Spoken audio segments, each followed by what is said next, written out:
वनपाल भर्ती परीक्षा की तैयारी करने वाले सभी अभ्यर्थियों को मेरा प्यार भरा नमस्कार। तो कैसे हो आप लोग? आशा करता हूँ आप सभी स्वस्थ होंगे, मस्त होंगे और शानदार तरीके से अपनी तैयारी में लगे होंगे। तो उसी तैयारी को आगे बढ़ाने के लिए इवोस एकेडमी आप लोगों के लिए शुरू कर रहा है एक सुपर 30 मॉडल पेपर सीरीज, जो कि आपकी एग्जाम तक चलने वाली है। और खास बात यह है कि ये सुपर 30 मॉडल पेपर सीरीज है वो आप लोगों के लिए बिल्कुल फ्री रहने वाली है। और बात करें इसके मॉडल पेपर्स की, तो आपका प्रत्येक मॉडल पेपर आपको अपनी सफलता की सीढ़ी की तरफ एक कदम आगे लेकर जाने वाला है।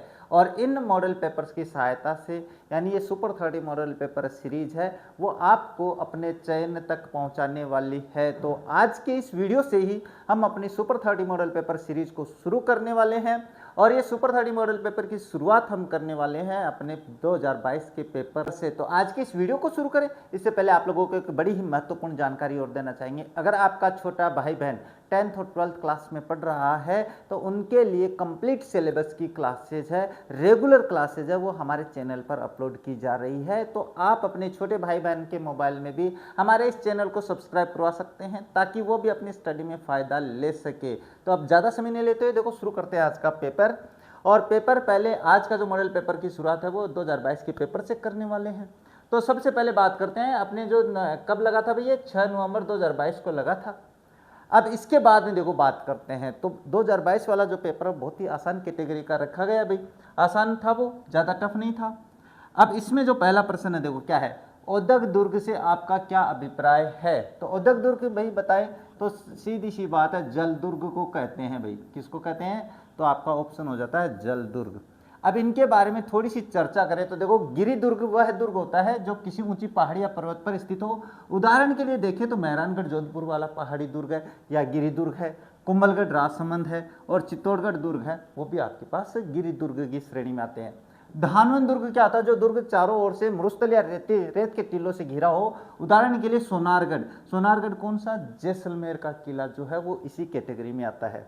सैन्य दुर्ग क्या होता है? वह दुर्ग जिसकी सुरक्षा के लिए चतुर और वीर सैनिकों का समूह हमेशा तैनात रहता हो। शुक्र नीति में इसे सर्वश्रेष्ठ माना गया है। ध्यान से समझ लेना भाई, शुक्र नीति में इसे सर्वश्रेष्ठ कैटेगरी में रखा गया है।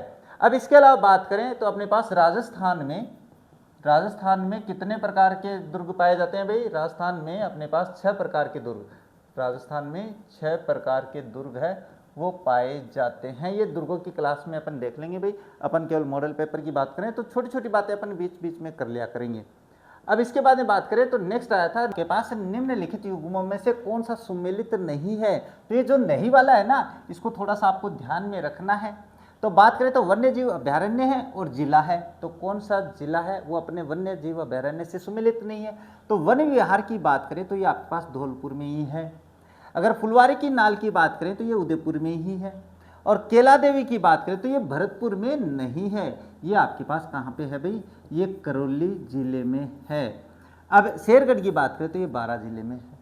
अब इसकी व्याख्या में देखें तो वन विहार धौलपुर में ही स्थित है। इसके अलावा फुलवारी की नाल वन्य जीव अभ्यारण्य उदयपुर में है तथा यहाँ से मालसी वाकल नदियाँ बहती है फुलवारी की नाल के पास, वहाँ से होकर भाई। शेरगढ़ की बात करें तो बारां जिले में परवन नदी के किनारे स्थित है। इसे सांपों की शरण स्थली भी कहा जाता है। तो आपसे पूछ सकते हैं कि सांपों की शरण स्थली है वो किसे कहा जाता है? तो वो शेरगढ़ बारां जो जिला है, शेरगढ़ अभ्यारण्य को कहा जाता है। यहाँ पे इन सांपों की जो विभिन्न प्रकार की प्रजातियाँ वो पाई जाती हैं। अब देखो अच्छा, नेक्स्ट बात करें तो क्या है? फरवरी, ये करंट जीके का है भाई। तो देखो मैं इसमें बता देता हूँ, इसमें आपके पास महिला आयोग का अध्यक्ष किसे नियुक्त किया गया था? तो वो रेहाना रियाज चिश्ती को किया गया था।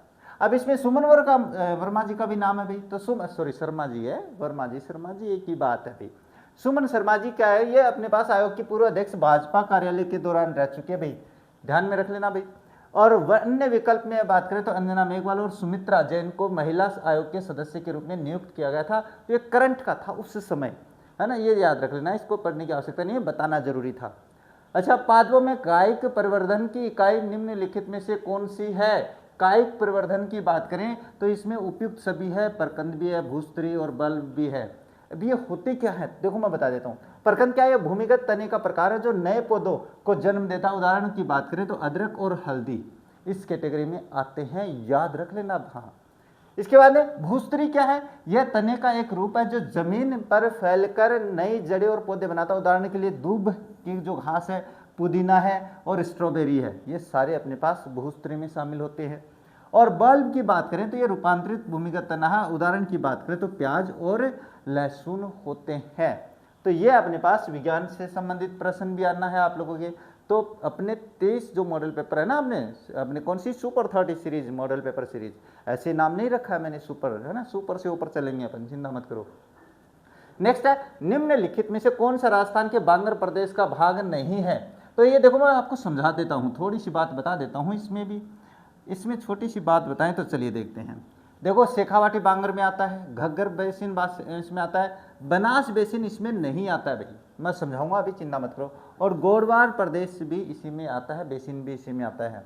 मैं एक छोटा सा अपने पास राजस्थान का नक्शा बना देता हूँ। अब ये राजस्थान का नक्शा आप कहोगे सर ऐसा ही होता है क्या?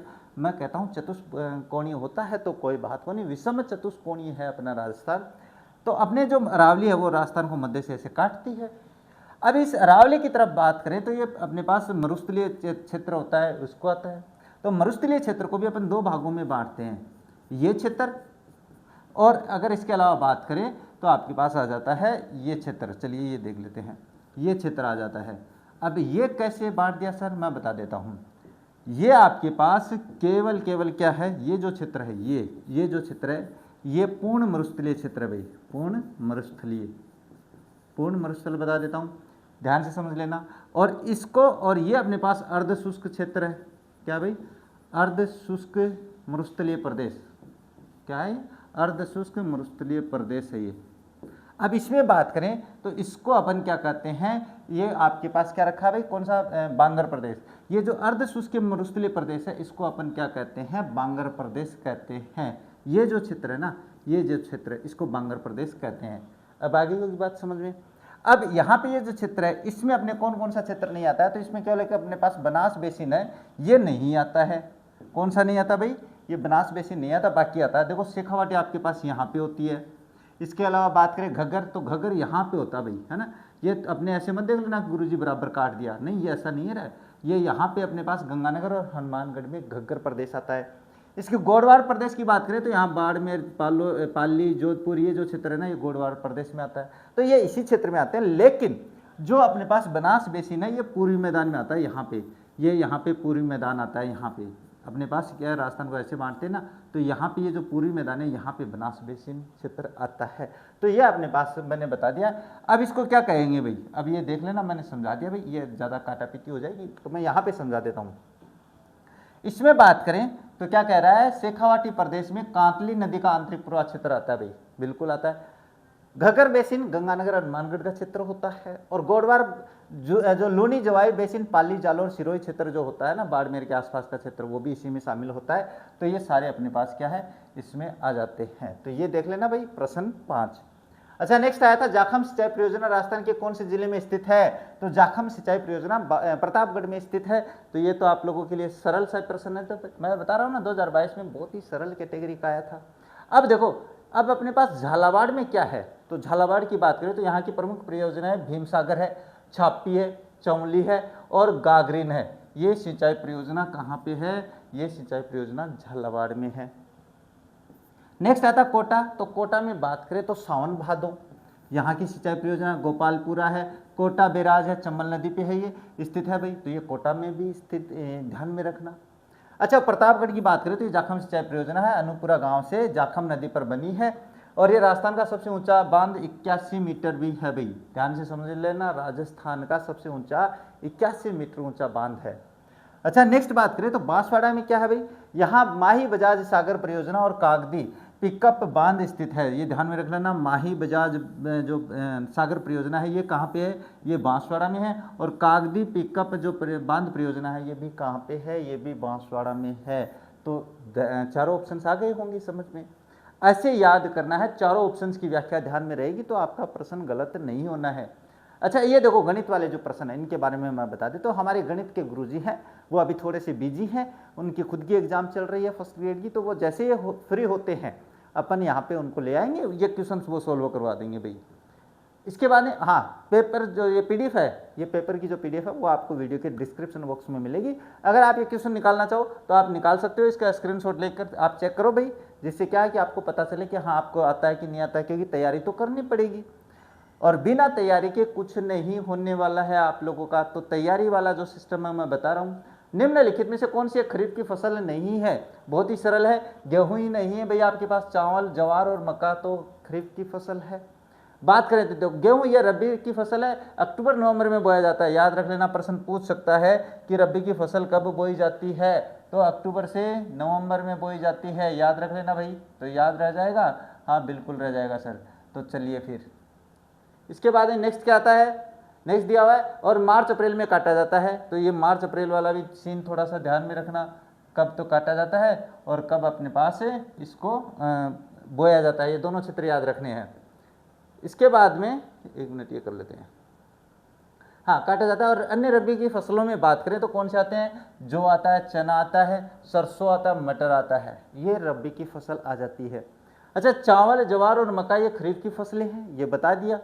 ये क्या करते हैं, इनको आपको जून जुलाई में तो बोना होता है, ये जून जुलाई में तो अपन क्या कर लेते हैं, बो देते हैं, और बारिश के समय और सितंबर अक्टूबर में इनको काट लिया जाता है। तो ये याद रखना भाई, बाजरा, मूंगफली, कपास, सोयाबीन ये इसी कैटेगरी की फसलें होती हैं। अच्छा, इसमें एक और बात कर लेते हैं, छोटी सी आगे बात करते हैं। हाँ, ये जो फसलें हैं इनमें एक और हो जाती है अपने पास जायद की फसलें। जायद की फसलें कौन सी होती है, जो सब्जी से संबंधित होती है ना, जैसे ककड़ी है, खीरा है, मतीरे हैं ना, खरबूजे हैं, खरबूजे नहीं मतीरे ही बताएंगे भाई। हाँ, ये अपने पास इस कैटेगरी में आते हैं। अच्छा, इसके बाद में मौसम विज्ञान के अनुसार सामान्य वर्षा से 51%, जो सामान्य वर्षा से 51% में अधिक वर्षा से कमी होने पर क्या करते हैं, तो इसको अपने पास भयंकर कहते हैं भाई। क्या कहते हैं, इसको भयंकर कहते हैं। ये अब मैं बता देता हूँ मापतोल क्या है। मध्यम सूखा क्या है, जब वर्षा में कमी 26 से 50 सेंटीमीटर के 50% के बीच होती है, तो उसको क्या कहते हैं, मध्यम कहते हैं। सामान्य सूखा 50 से क्या है, कमी केवल 25% तक ही आई भाई, बारिश में कमी 25% तक आती है, तो वो एकदम धीमी मानते हैं कि भैया ये सामान्य सूखा है, इससे ज़्यादा सूखा नहीं रहने वाला है। अच्छा, इसके बाद में बात करें तो कांसे की मूर्ति में ज़्यादातर क्या यूज होता है, तो इसमें अपने पास कॉपर और जिंक का प्रयोग ज़्यादातर होता है, यानी यही इस कैटेगरी से अपने पास क्या, कांसे की ज़्यादातर जो मूर्ति है वो इसी से बनाई जाती है, कॉपर और जिंक से। अच्छा, इसमें थोड़ी सी चर्चा कर लेते हैं, ये तो मैंने बता दिया। अब ये जो कॉपर तथा एल्यूमिनियम क्या है भाई, इसमें अपने पास क्या होता है, इसे एल्यूमिनियम ब्रॉन्ज कहा जाता है, जिसका उपयोग आभूषण और सिक्के बनाने में किया जाता है। ध्यान में रख लेना भाई, कॉपर और एल्यूमिनियम का प्रयोग आभूषण और सिक्के बनाने में किया जाता है। अच्छा, नेक्स्ट है कॉपर और निकल जाएगा। हाँ, इसे कुप्रो निकल धातु है, जिसका उपयोग समुद्री इंजीनियरिंग और सिक्कों में होता है भाई। तो ध्यान में रख लेना भाई, ये अपने पास जो कुप्रो निकल है, कुप्रो निकल, इसका प्रयोग अपने पास समुद्री इंजीनियरिंग और सिक्कों में किया जाता है। अच्छा, कॉपर एवं टिन का प्रयोग क्या होता है, एक मिश्र धातु है जिसका उपयोग लगभग 88% कॉपर वो और 12% टिन होता है। तो चलिए ये तो छोड़ देते हैं अपने पास, ये तो रहने देते हैं, बाकी ये दोनों ये तीनों है ना, याद रखना भाई। अच्छा, नेक्स्ट बात करें, किसी निम्नलिखित राशि पे, ये गणित का प्रश्न आ गया भाई, तो कोई बात नहीं, देखो गणित वाले प्रश्न है ना, गणित वाले गुरुजी से समझाएंगे, चिंता मत करना, हर चीज बताएंगे भाई। प्रसिद्ध कुंभ श्यामा मंदिर कहाँ स्थित है भाई, तो ये अपने पास कहाँ है, ये चित्तौड़गढ़ जिले में है भाई। ये कहाँ पे है, चित्तौड़गढ़ में है। बाकी इनमें अपने पास और क्या क्या है देखो, अब इसके बारे में थोड़ा सा इतिहास जान लेते हैं। क्या कह रहा है, प्रसिद्ध कुंभ श्याम मंदिर महाराणा कुंभ द्वारा निर्मित मूल रूप से एक विष्णु मंदिर है भाई। सबसे पहले ध्यान में रखना, ये क्या है, ये अपने पास एक विष्णु मंदिर है। मूल रूप से अगर बात करें तो ये क्या है भाई, ये विष्णु मंदिर है। कौन सा, विष्णु मंदिर। इसके बाद क्या कह रहा है कि जो चित्तौड़गढ़ किले में स्थित है, इसी के अहाते में मीरा मंदिर भी है, इसी के अहाते में एक कुंभ श्याम मंदिर कुंभलगढ़ में भी है, परंतु चित्तौड़ वाला मूल और सर्वाधिक प्रसिद्ध है। तो ये ध्यान में रखना भाई, एक कुंभ श्याम जो मंदिर है वो कुंभलगढ़ में भी है, लेकिन चित्तौड़गढ़ वाला ज्यादा फेमस है। आमेर में क्या है भाई, यहाँ प्रसिद्ध शीला देवी मंदिर है, जगत शिरोमणि मंदिर है, गोविंद देव जी का भी मंदिर है। कहाँ पे, आमेर में, तो याद रखना भाई। अच्छा, मंडोर जोधपुर की बात करें तो यहाँ 33 करोड़ देवी देवताओं की गद्दी अपने पास साल है और रावण का मंदिर भी है। ये ध्यान में रखना भाई, मंडोर जोधपुर की बात कर रहा हूँ। 33 करोड़ देवी देवताओं की साल या गद्दी भी कहते हैं, जिसको रावण का मंदिर भी कहते हैं। अच्छा, कुंभलगढ़ की बात करें तो यहाँ नीलकंठ महादेव मंदिर और झाली रानी का माड़िया प्रसिद्ध है। क्या है? झाली रानी का जो माड़िया है कहाँ पे है भाई? ये जो झाली रानी है, याद रखना भाई, प्रश्न पूछने वाला होता है, ये हो सकता है अब की बार आ जाए, तो थोड़ा सा इनको ध्यान में रखना। झाली रानी का माड़िया कहाँ है? ये कुंभलगढ़ राजसमंद में है। अच्छा, नेक्स्ट बात करें तो नेक्स्ट कौन सा प्रश्न है? राज्य में उद्यमिता की भावना जागृत करने हेतु सरकार ने 19-20 अगस्त को, ये उस समय का करंट क्वेश्चन है भाई, तो इसमें मैं बता देता हूँ आपके, इसमें इसका आंसर है वो जयपुर था भाई। क्या था? जयपुर था। तो देखो, राजस्थान डिजी फेस्ट 2022 का आयोजन 19-20 अगस्त 2022 को जयपुर के बिड़ला ऑडिटोरियम में तकनीकी और उद्यमिता को बढ़ावा देने के लिए किया गया था। तो ये ध्यान में रखना, ये उस समय किया गया था। और एक और बात बता देता हूँ, 2022 के प्रश्न है, अभी फर्स्ट ग्रेड की जो एग्जाम हुई है उसमें भी पूछे गए हैं, तो ये प्रश्न आ सकता है इस तरीके से भी। हाँ, जोधपुर की बात करें तो यहाँ नवंबर 2022 में राजस्थान की डिजीफेस्ट जॉब फेयर का आयोजन किया गया था। डिजीफेस्ट जॉब फेयर का आयोजन यहाँ पे किया गया था जोधपुर में। इसके बाद उदयपुर व कोटा में बात करें तो इसके चरणों, हाँ, बाद के चरणों में युवाओं के रोजगार एवं स्टार्टअप्स के लिए मेगा जॉब फेयर आयोजित किए गए थे, वो अपने पास यहाँ पे किए गए थे। तो ये याद रख लेना भाई। लेकिन ये जो मैं बता रहा हूँ ना, इसको तो पक्का याद रखना है, पूछ सकता है भाई। अच्छा, नेक्स्ट क्या दिया हुआ है? मीनाकारी की थेवा कला के लिए राजस्थान का कौन सा स्थान प्रसिद्ध है? प्रतापगढ़ है। थेवा कला क्या? सोने की कसीदाकारी जो होती है वो थेवा कला होती है, तो वहाँ पे ये प्रतापगढ़ में है भाई। तो अब बात करते हैं थेवा कला क्या होती है सर। तो अपने पास जो थेवा कला होती है वो अपने पास सोने पे बारीक जो कलाकारी होती है, बारीक कलाकारी जो होती है उसको थेवा कला कहते हैं। बारीक आकृतियों में डिजाइनदार बनाए जाते हैं। इसके लिए प्रतापगढ़ का सोनी परिवार है ना, सोनी जो परिवार है वो फेमस है। ये राजशाही सोनी परिवार नाम है भाई। सोनी परिवार मतलब वहाँ के सुनारों की बात की जा रही है यहाँ पे। अच्छा, नेक्स्ट बात करें तो बाड़मेर में क्या फेमस है भाई? तो बाड़मेर में आपके पास अजरक प्रिंट है, इसके अलावा मलिर प्रिंट है। ये दोनों नाम याद रखना, टेक्सटाइल क्राफ्ट के लिए होते हैं ये टेक्सटाइल क्राफ्ट के लिए है, प्रसिद्ध है भाई, तो याद रख लेना। क्या? हाँ, बाड़मेर की अजरक और मलिर प्रिंट है वो बाड़मेर की है, ये बाड़मेर से आती है। अच्छा, नाथ द्वारा राजसमंद की बात करें तो यहाँ पे जो पिछवाई पेंटिंग होती है, पिछवाई क्या होती है? श्रीनाथ जी की जो मूर्ति है उस पर जो कपड़ा चढ़ाया जाता है उसकी जो पीछे जो होती है वहाँ पर उस पर कढ़ाई होती है, उसको कहते हैं पिछवाई। अच्छा, चांदी के तारकसी के आभूषणों के लिए भी फेमस कौन सा है? तो नाथ द्वारा राजसमंद है। जोबनेर की बात करें तो यहाँ ज्वाला माता का मंदिर और कृषि विश्वविद्यालय के लिए भी जाना जाता है जोबनेर को, वैसे याद रख लेना। इसके बाद बात करें नेक्स्ट, तो नेक्स्ट है निम्नलिखित में से कौन सा धनायित अपमार्जक है भाई? अपमार्जक की बात करें तो इनमें से कौन सा है? तो ऐसा भाई, तो इसमें आपके पास आता है सेटिल ट्राइमेथिल अमोनियम ब्रोमाइड, ये आपका आंसर इसमें हो जाता है। ये क्या काम आता है इसके बारे में बात कर लेते हैं। देखो, सेटिल ट्राइमेथिल अमोनियम ब्रोमाइड की बात करें तो ये एक धनायित और अपमार्जक है, क्योंकि इसका कार्यकारी भाग धनायन होता है। इसका उपयोग हेयर कंडीशनर और शैम्पू में किया जाता है, ध्यान में रख लेना। विज्ञान की बातें भी समझा देता हूँ बीच बीच में। अच्छा, सोडियम लोराइल सल्फेट, ये एक ऋणायनित अपमार्जक है भाई, यानी सोडियम जो लोराइल सल्फेट है ये ऋणायनिक भाई अपमार्जक है। इसमें जिसका उपयोग क्या करते हैं? टूथपेस्ट में और घरेलू डिटर्जेंट में होता है। अच्छा, इसमें बात करें सोडियम स्टीयरेट की बात करें तो यह एक पारंपरिक साबुन है, ये मान के लो अपमार्जक नहीं है। अच्छा, सोडियम डोडेसिल बेंजीन सल्फोनेट की बात करें तो यह भी एक अत्यंत प्रचलित ऋणायनिक अपमार्जक है, जिसमें कपड़े धोने के पाउडर में प्रयुक्त होता है। तो ये सारे ऋणायनिक है और ये अपने पास क्या है? केवल साबुन है, और ये आपके पास क्या है? धनायनिक है भाई। तो ये ध्यान में रख लेना अपने पास इसके बारे में। अच्छा, इसके बाद में बात करें निम्नलिखित में से कौन सा अमीनो अम्ल उदासीन है? उदासीन की बात करें तो देखो, मैं इनके आंसर से बता सकता हूँ आप लोगों को केवल, और व्याख्या मैंने आप लोगों के लिए लिख रखी है, तो इसमें अपने पास से बता देता हूँ। इसमें आपके पास आ जाएगा वेलिन। क्या आ जाएगा भाई? वेलिन इसका आंसर हो जाएगा। बाकी ये व्याख्या मैंने यहाँ पे दे रखी है। अच्छा, इसके बाद में बात करें तो क्या आता है? राजस्थान का पहला 100% स्वास्थ्य बीमा कवरेज वाला गांव कौन सा बना है? तो उस समय का करंट क्वेश्चन था भाई। तो इसमें अगर मैं बात करूं, आपके पास क्या आ जाएगा? नरसाना जो क्षेत्र है वो अपने पास है, नरसाना जो गांव है वो 100% स्वास्थ्य बीमा कवरेज वाला गाँव बन गया है।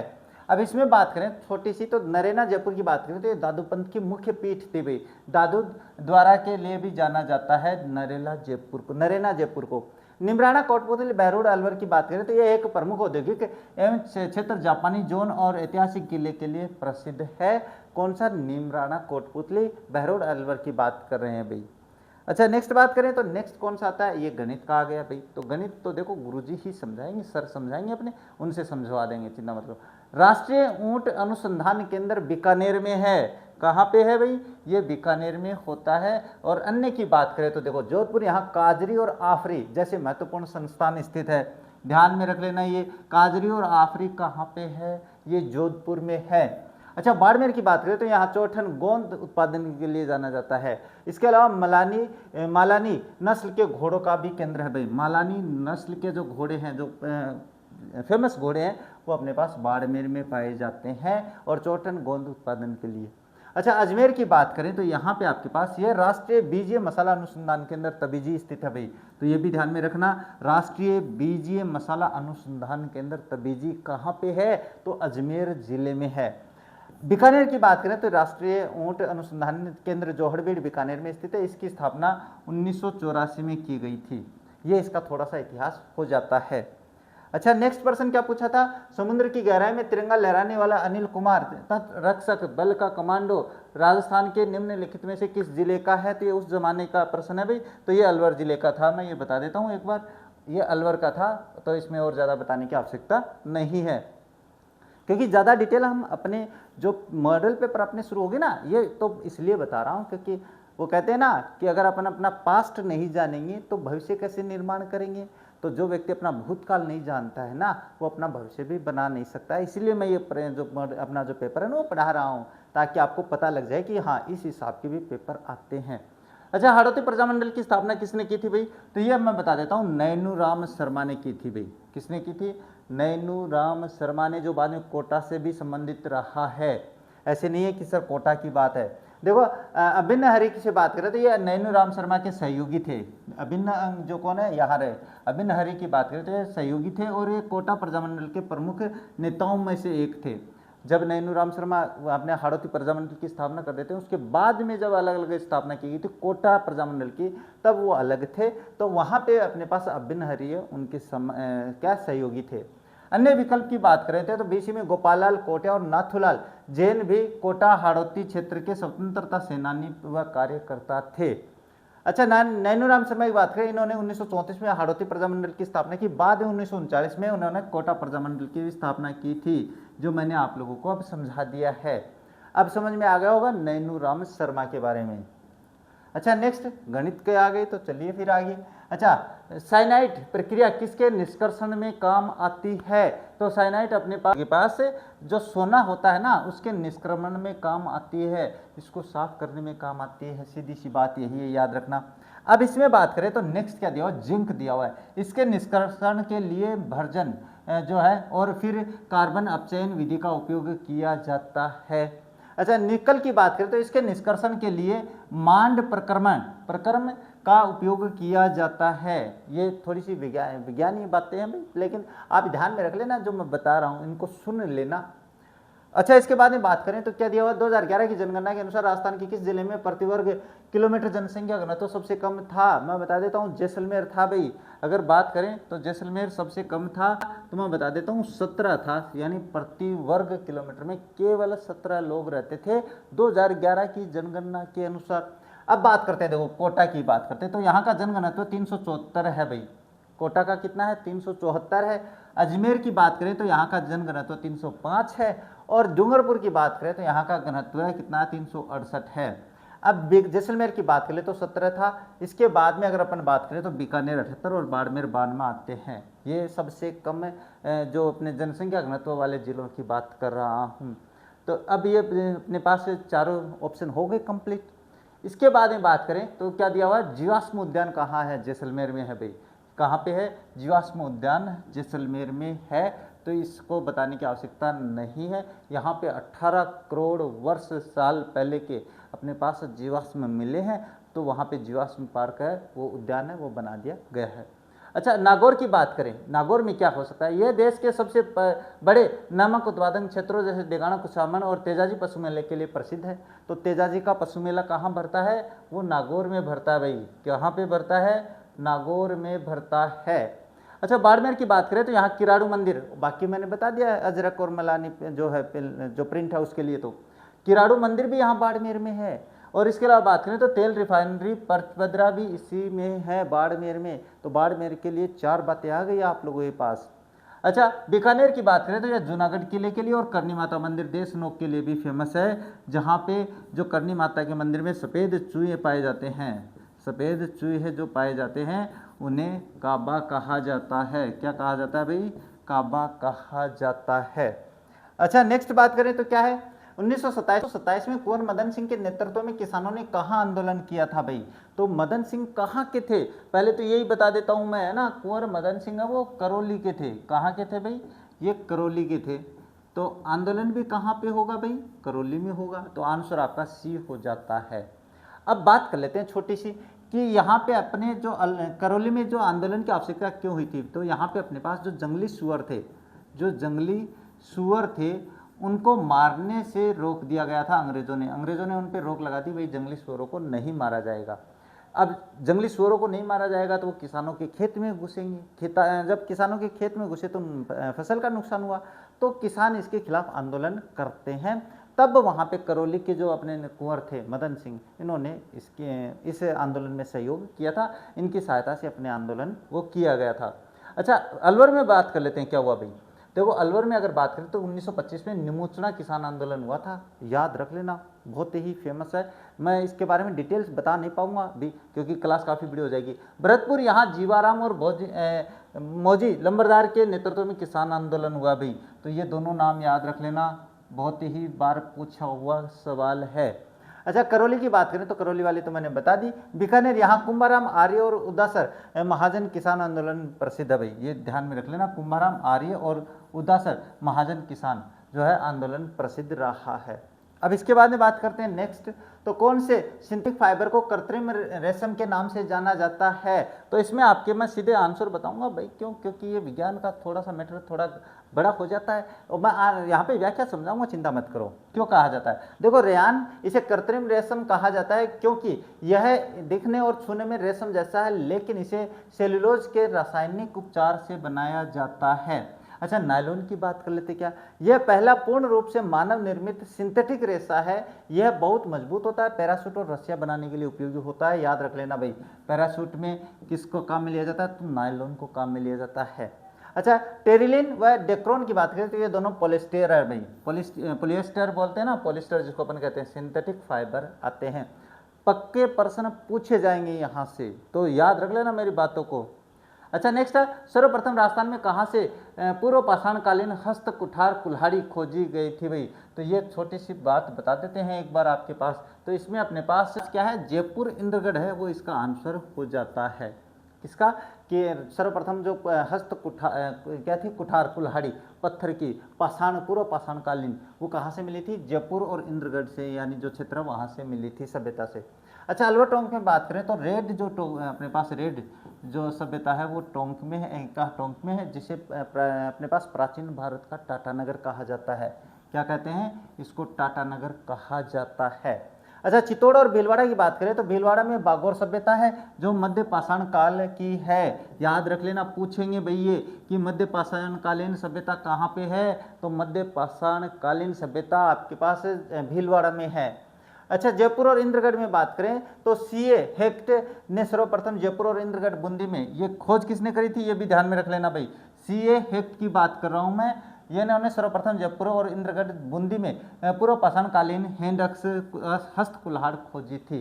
तो ये व्यक्ति का नाम याद रखना, सीए हेक्ट की बात कर रहा हूँ, सीए हेक्ट। अब ये थोड़े से क्या है कि अपने पास फॉन्ट है वो थोड़े से अपने दूसरी लिपि में लिखे गए हैं। अगली बार ऐसा नहीं होगा, चिंता मत करो भाई। अब नीचे क्या है, जोधपुरा और सुनारी बात करें तो ये दोनों तम्र लोह युगीन सभ्यताएं हैं। जोधपुरा जयपुर और सुनारी झुंझुनू में है। तो ध्यान में रख लेना, जोधपुरा जयपुर में है और सुनारी है वो कहाँ पे है? सुनारी सभ्यता झुंझुनू में, जोधपुरा है वो जयपुर में। और ये दोनों अपने पास जो ताम्रकालीन और लोह युगीन सभ्यताएं हैं। हो जाएगा आप समझ में? चलिए फिर।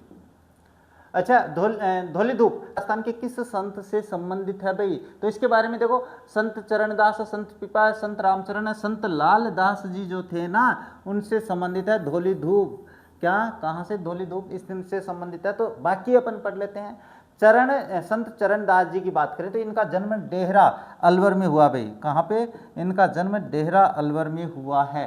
जन्म डेहरा अलवर में हुआ था। इनकी मुख्य पीठ दिल्ली में है। याद रख लेना, जो संत चरणदास जी है उनका जन्म तो डेहरा अलवर में और मुख्य पीठ दिल्ली में है।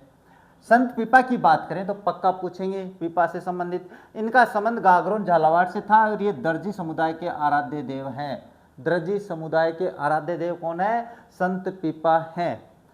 और इसके बाद में बात करें संत रामचरण जी की, राष्ट्रीय राम स्नेह संप्रदाय के संस्थापक है, जिनकी मुख्य पीठ है शाहपुरा भीलवाड़ा में है। तो याद रख लेना, राम स्नेह संप्रदाय के संस्थापक रामचरण जी हैं, जिनकी मुख्य पीठ है शाहपुरा भीलवाड़ा में।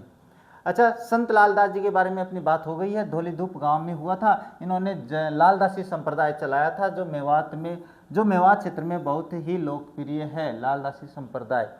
इसके बाद में बात करते हैं, देखो नेक्स्ट आता है प्रसिद्ध जेत सागर तालाब कहाँ स्थित है? तो जेत सागर तालाब है वो बूंदी में है। ये तो बताने की आवश्यकता ही नहीं है मुझे, बहुत सरल प्रश्न है। अच्छा, डूंगरपुर में बात करें तो यहाँ पे गेप सागर है भाई, एडवर्ड सागर तालाब स्थित है। गेप सागर को एडवर्ड सागर भी कहते हैं, याद रख लेना। एडवर्ड सागर कहाँ पे? डूंगरपुर में। गेप सागर को ही एडवर्ड सागर कहते हैं।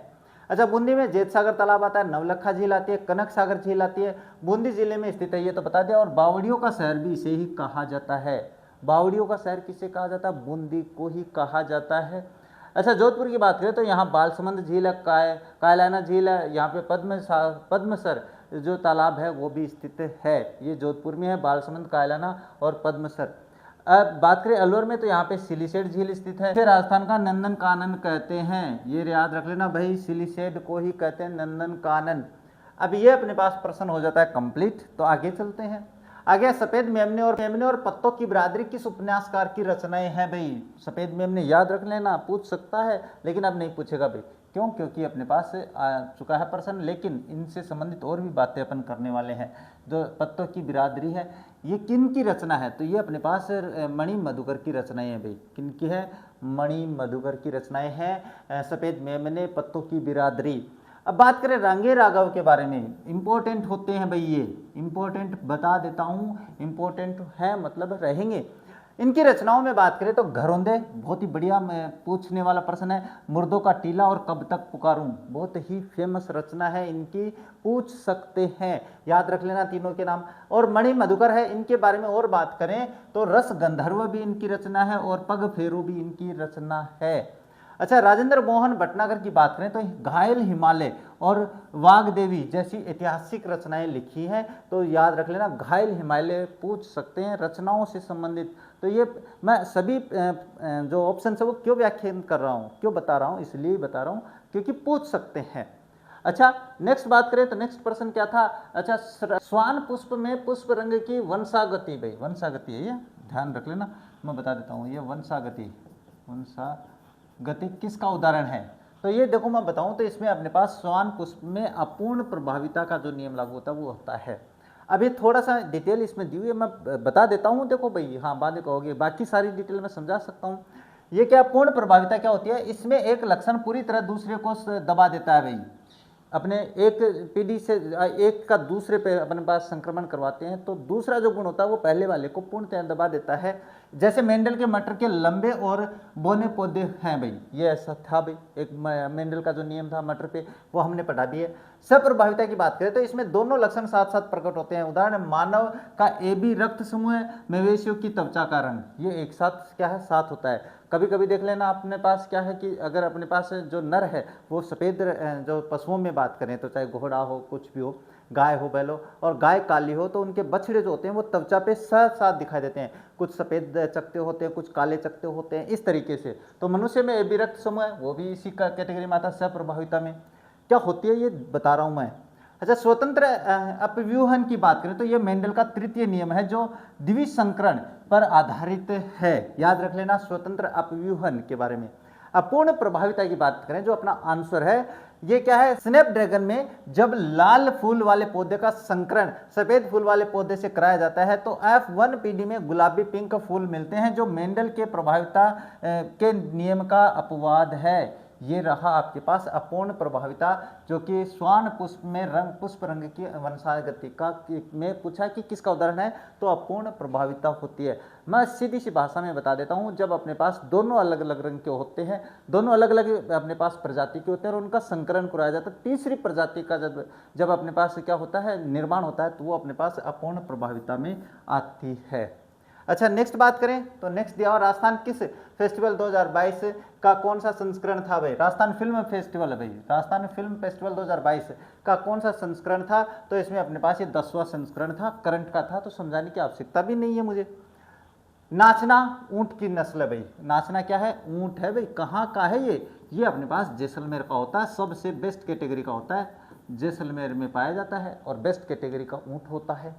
बाकी बात करें तो गाय की प्रमुख नस्लों में बात करें तो याद रख लेना, राठी है, थारपाकर है, गीर है, कांकरेज है, हरियाणवी है।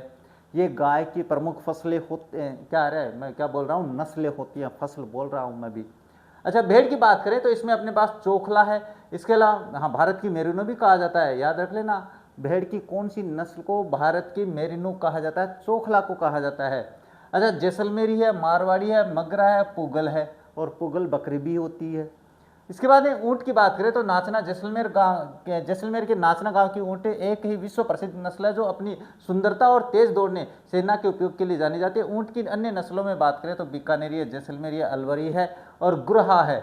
ये याद रख लेना भाई, ये पूछ सकता है क्या, गुरहा क्या है, गुरहा आपके पास ऊंट की प्रजाति होती है। तो मेरे ये जो बस एक बार पीपीटी में थोड़ी सी गड़बड़ी हो सकती है, बाकी और कुछ गड़बड़ी नहीं है, चिंता मत करो। बाकी बकरी में बात करें तो देखो, जखराना है, याद रख लेना, बरबरी है, जमुनापरी है, मारवाड़ी है, पर्वतसरी है, और ये अपने पास एक आई थी ना पुगल, भी अपने पास क्या होती है, बकरी में आती है। तो ये मैंने देखो जो जो प्रश्न आ रहा है ना, उनके चारों की व्याख्या कर रहा हूँ मैं, हाँ ऐसा कहीं नहीं मिलने वाला है ये, और ये पीपीटी भी मिलेगी आप लोगों को बिल्कुल फ्री में। जालोर के चौहान वंश का संस्थापक कौन था, जालोर के चौहान वंश का संस्थापक, तो जालोर का अपने पास जो चौहान वंश था उसके कीर्तिपाल, जिसको अपन कितुपाल सिंह भी कहते हैं, हाँ आगे है भाई, कितु एक महान राजा के नाम से, मैं बताऊंगा डिटेल भी समझाऊंगा।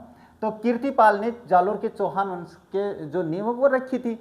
अब इसके अलावा बात करें तो कानड़ देव का नाम आया भाई, तो कानड़ देव कौन थे, तो कानड़ देव की बात करें तो ये जालोर के सबसे प्रतापी शासक थे, जिनके समय 1311 ईस्वी में अलाउद्दीन खिलजी ने आक्रमण किया था, जालोर का साका हुआ था इस समय 1311 में। कानड़ देव याद आ रहा होगा, कानड़ देव और उसका बेटा जो था वो अपने पास वीर गति को प्राप्त हुए थे इस साके में। अच्छा, कीर्तिपाल के बारे में बता दिया भाई, इन्होंने 1181 से 82 ईस्वी में जालोर के सोनगरा चौहान वंश की स्थापना की थी। इतिहास में इसे कीतु एक महान राजा के नाम से भी कहा जाता है, याद रख लेंगे, हाँ बिल्कुल ठीक है। तो रतन सिंह कौन थे भाई, ये चित्तौड़गढ़ के गोहिल वंशीय शासक थे, 1303 का शाखा जो अपने अलाउद्दीन खिलजी के साथ हुआ था।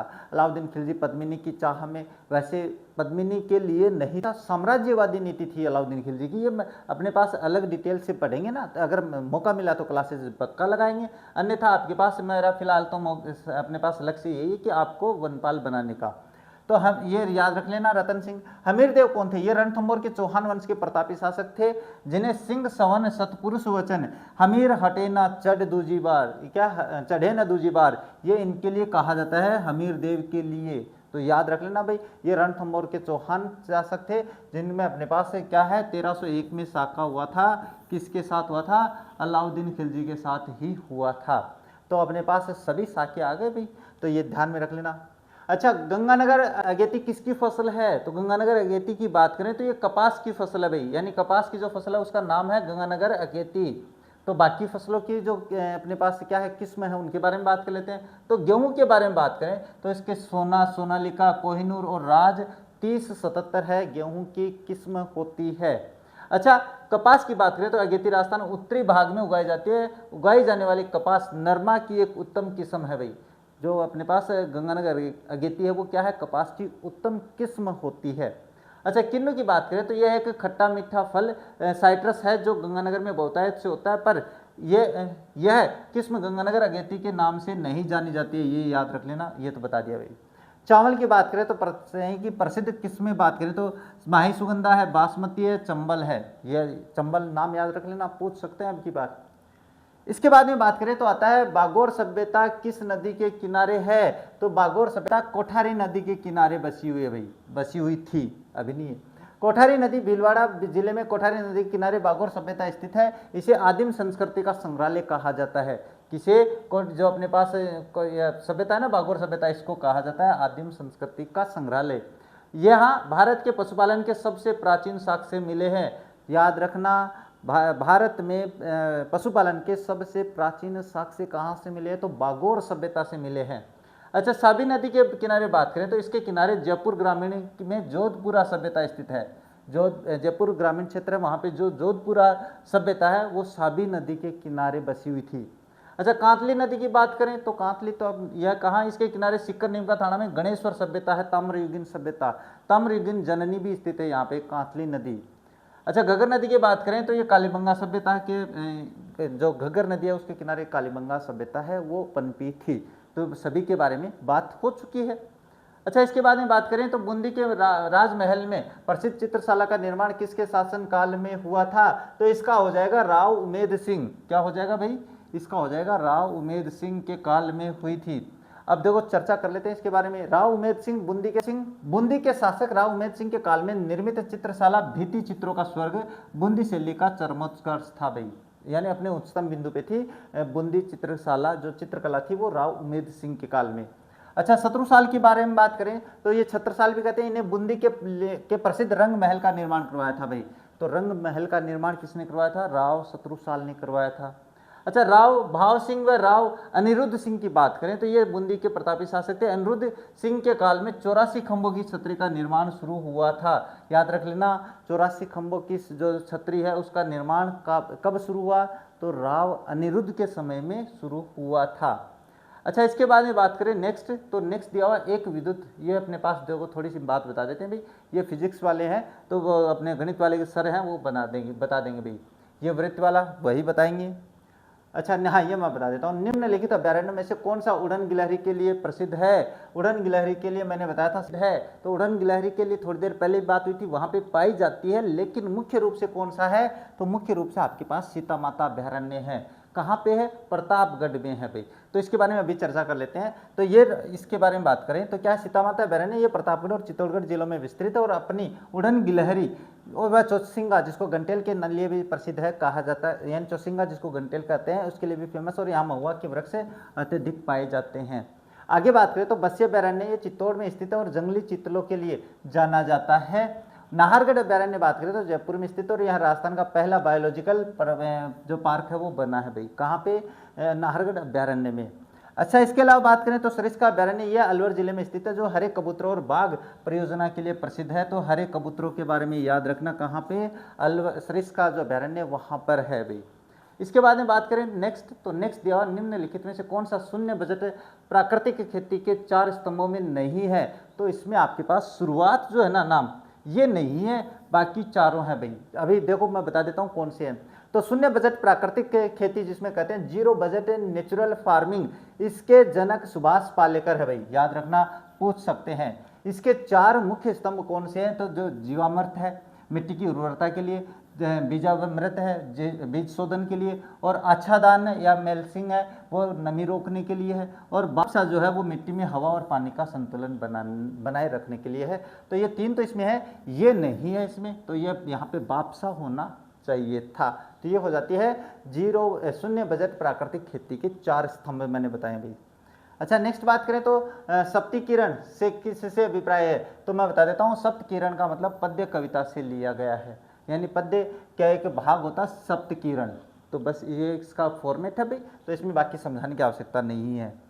अच्छा, मत्स्य संघ का राजप्रमुख किसे नियुक्त किया गया था? तो जब अपने राजस्थान का एकीकरण चल रहा था, अपना जो पहला चरण था वो कौन सा था? वो मत्स्य संघ था भाई। और मत्स्य संघ की बात करें तो अपने पास कौन कौन से थे? उसमें अलवर था, भरतपुर था, ये भरतपुर, इसके अलावा करौली और धौलपुर। अब ये पूछ रहा है कि इसमें अपने पास कौन से राजा को अपने पास राज प्रमुख बनाया गया था? राज प्रमुख का पद सर्जित किया गया था भाई जब राजस्थान का एकीकरण चल रहा था। तो बाद में तो इसको अपने पास क्या राज्यपाल के पद में सर्जित कर दिया गया था, अपने बदल दिया गया था। तो उस समय अपने पास धौलपुर के जो महाराज थे उनको अपने पास क्या बनाया गया था, इन चारों को मिलाकर एक संस्था बनाई, वो मत्स्य संघ बनाया गया था। और इसका राज प्रमुख अपने धौलपुर के महाराज कौन थे भाई, धौलपुर के महाराज उदय भान सिंह थे, उनको बनाया गया था। तो ये याद रख लेना। अब देखो बात करते हैं इसमें, तो करौली के जो महाराज थे भाई, करौली के महाराजा गणेश पाल देव ने कहा उप महाराज प्रमुख का उन्हें क्या बनाया गया, उपराज प्रमुख बनाया गया था। करौली के जो महाराजा थे उनको, तो ध्यान में रख लेना, उपराज प्रमुख कहाँ के राजा थे, करौली के थे। अच्छा, राज प्रमुख धौलपुर के इनको उदय भान सिंह को बनाया गया था, तो ये बता दिया मैंने। अलवर का महाराजा, अलवर के महाराजा तेज सिंह थे, और अलवर को मत्स्य संघ की राजधानी बनाया गया था। यानी अलवर के जो शासक थे ना भाई, वो कौन थे, वो तेज सिंह थे। तो तेज सिंह को कुछ बनाया नहीं गया था, तो तेज सिंह ने प्रश्न उठाया भाई कि मुझे क्या मिल रहा है, तो बोला कि आपके अलवर को हम इसकी राजधानी बना देते हैं। तो अलवर को इसकी राजधानी बना दी गई, तो ये भी राजी हो गई। इसके बाद में बात करें, अपने पास प्रधानमंत्री पद था भाई, इस दौरान जो प्रधानमंत्री पद तो जो था ना, वो मुख्यमंत्री पद के समान माना जाता था। तो जो प्रधानमंत्री थे वो बनाए गए थे बाबू शोभाराम कुमावत को, जो कि अलवर के थे भाई, उनको यहाँ के प्रधानमंत्री नियुक्त किए गए थे। तो ये अपने पास हो जाता है मत्स्य संघ के से संबंधित। एकीकरण की एक क्लास में जरूर आप लोगों के लिए अपलोड करूंगा, चिंता मत करो। गणित आ गई तो कोई बात नहीं है। अच्छा, नेक्स्ट है, मानमोरी शिलालेख राजस्थान के किस क्षेत्र से संबंधित है। तो मानमोरी से संबंधित प्रश्न पक्के पूछे जाते हैं, तो इसके बारे में थोड़ी सी व्याख्या भी मैं समझाऊंगा। तो ये आपके पास चित्तौड़ जिले से संबंधित है, चित्तौड़ से संबंधित है। तो पहले इसी की व्याख्या कर लेते हैं। क्या है, मानमोरी का शिलालेख 713 ईस्वी में चित्तौड़ के पास मानसरोवर झील, यानी ये मानसरोवर झील जो चित्तौड़ के पास है भाई, है ना, इसको दूसरे नाम से भी जानते हैं, बाद में बात कर लेंगे। झील से कर्नल जेम्सटोन को मिला था भाई ये शिलालेख। शिलालेख यानी बड़ी बड़ी शिला जो पत्थर होते हैं उन पे अपने लेख लिखे जाते थे, राजपूत वंशावलियाँ लिखते थे भाई, तो राजा महाराजा लिख पाते थे, तो वो मिला था। इंग्लैंड ले जाते समय असंतुलन के कारण टोड ने इसे समुद्र में फेंक दिया था। इसे अमृत मंथन का उल्लेख, इसमें अमृत मंथन का उल्लेख भी था भाई, तो ये ध्यान में रखना। अच्छा, बात करें मंडोर जोधपुर की, तो यहाँ से मंडोर के प्रतिहारों के इतिहास से संबंधित शिलालेख मिले हैं। मंडोर के इतिहास जो शाखा थी वो मैं हम जब अपन इतिहास पढ़ेंगे ना, जब देखेंगे भाई, फिलहाल पेपर पे अपन फोकस कर लेते हैं। माउंट आबू सिरोही की बात करें तो यहाँ से वशिष्ठ के यज्ञ की कथा से संबंधित चंद्रावती व आबू के लेख मिले हैं, तो ये ध्यान में रख लेना। तीनों स्थान बड़े इंपॉर्टेंट है, पाली से संबंधित नहीं है, तो अपन ये बात कर लेते हैं। अच्छा, नेक्स्ट बात करें तो नेक्स्ट दिया हुआ कितने भारतीय राज्य राजस्थान के साथ सीमा बनाते हैं। तो 5 राज्य बनाते हैं भाई, 5 राज्य मैंने दिए हुए हैं। इसमें पंजाब की बात करें तो सबसे छोटी सीमा लगती है 89 किलोमीटर, हरियाणा 1262 है, उत्तर प्रदेश 877, मध्य प्रदेश है सबसे लंबी 1600 किलोमीटर, और गुजरात 1022 है। तो कभी भी आपसे ये प्रश्न पूछ सकता है कि घटते क्रम में या बढ़ते क्रम में अपने पास सीमाओं का जो राज्य का क्रम है वो बताइए। तो ध्यान में रख लेना, मैंने सीमा सहित बता दिया आप लोगों को। इसके बाद में बात करें तो अटपटी, अमरसाई, उदयसाई, शिवसाई क्या है, पगड़ी है भाई। राजपूतों द्वारा पहने जाने वाली पगड़ियों के प्रकार ये रही, पगड़ियों के प्रकार है। तो पगड़ियों के प्रकारों की बात करें तो मेवाड़ रियासत में अलग अलग समय पर राजाओं और सामंतों द्वारा पहनी जाने वाली प्रसिद्ध पगड़ियों के नाम अमरसाई थे, उदयसाई थे, शिवसाई थे और अटपटी थे। तो कहाँ पर है ये, अपने पास मेवाड़ रियासत की बात कर रहा हूँ भाई मैं। मेवाड़ रियासत में जो पगड़ी पहनी जाती थी उनमें अटपटी है, अमरसाई, उदयसाई और शिवसाई है भाई। नेक्स्ट बात करें तो नेक्स्ट क्या दिया हुआ है, नेक्स्ट दिया हुआ एक अक्ष गुणसूत्र की हानि से नारी में होने वाला विकार क्या है। एक अक्ष की कमी से अपने पास क्या होता है, पास टर्नर सिंड्रोम जो है नामक है अपने पास विकार, वो हो जाता है। अभी क्या होते हैं ये मैं समझा देता हूं। देखो, डाउन सिंड्रोम ये 21वें गुणसूत्र के त्रिसूत्रता के कारण होता है। डाउन सिंड्रोम के बारे में ध्यान से समझ लेना। अच्छा, टर्नर सिंड्रोम की बात करें तो ये इसमें महिलाओं में एक अक्ष के गुणसूत्र की कमी हो जाती है, जिससे उनका कैरियोटाइप 45XO हो जाता है। ऐसी महिलाएं बांझ हो जाती है, स्टेराइल हो जाती है, यानी बांझ रहती है टर्नर सिंड्रोम के एक अक्ष की कमी होने की वजह से। तो ये ध्यान में रख लेना भाई, ये मैंने बता दिया है टर्नर सिंड्रोम।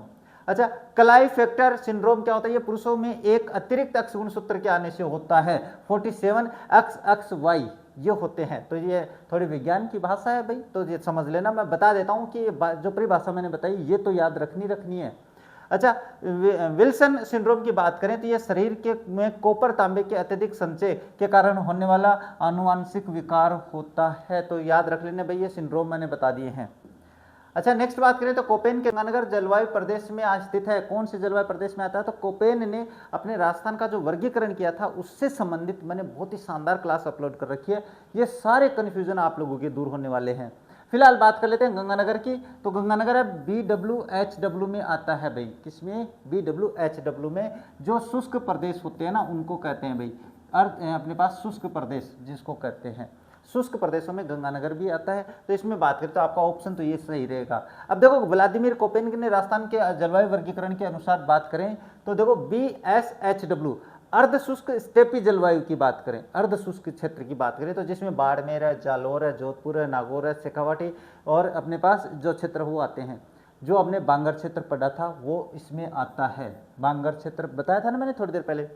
इसके बाद CWG की बात करें तो ये शीतोष्ण कटिबंधीय क्षेत्र में आता है, सॉरी उपाद्र या शीतोष्ण एक ही बात है। उपाद्र पूर्वी मैदानी जलवायु जो होते हैं, इसमें बात करें तो जयपुर है, अलवर है, भरतपुर है, दौसा है, टोंक है, वो CWG कैटेगरी में आते हैं। अच्छा AW की बात करें तो अति आर्द्र क्षेत्र होता है, उष्ण कटिबंधीय आर्द्र जलवायु। ये उष्ण कटिबंधीय क्या है ये भी मैंने एक क्लास में समझाया है बहुत ही शानदार तरीके से। अगर वो क्लास देख लेते हो तो ये सारे कन्फ्यूजन आपके दूर होने वाले हैं, जो आपको कंपटीशन क्लासेस की जो प्लेलिस्ट है उसमें मिलने वाले हैं। अच्छा इसमें बात करें, इसमें बांसवाड़ा, डूंगरपुर, झालावाड़ जिले आते हैं। और BWHW की बात करें तो शुष्क मरुस्थलीय जलवायु, जहाँ पे अपने पास गर्मी रहती है, शुष्क जलवायु पाई जाती है। इसके अंतर्गत श्रीगंगानगर, हनुमानगढ़, जैसलमेर, बीकानेर इसमें शामिल होते हैं। तो ये हो जाता है आपके पास यहाँ पे कोपेन वाला। नेक्स्ट बात करें तो केंद्रीय शुष्क बागवानी संस्थान कहाँ स्थित है? तो कहाँ स्थित है भाई? तो ये आपके पास बीकानेर में स्थित है। कहाँ पर? बीकानेर में होती है। तो बीकानेर में केंद्रीय शुष्क बागवानी संस्थान बीकानेर बिछवाल में स्थित है भाई। बिछवाल जो स्थान है वहाँ पे है और स्थापना 1993 में की गई है। अच्छा जोधपुर की बात करें तो पहले आ चुका है, काजरी और आफरी संस्थान वो यहीं पे स्थित है। जैसलमेर में मरु उद्यान व चांदन नलकूप है भाई, तो ये ध्यान में रखना। थार का घड़ा भी कहते हैं, याद रख लेना। चांदन नलकूप कहाँ पे? जैसलमेर में है।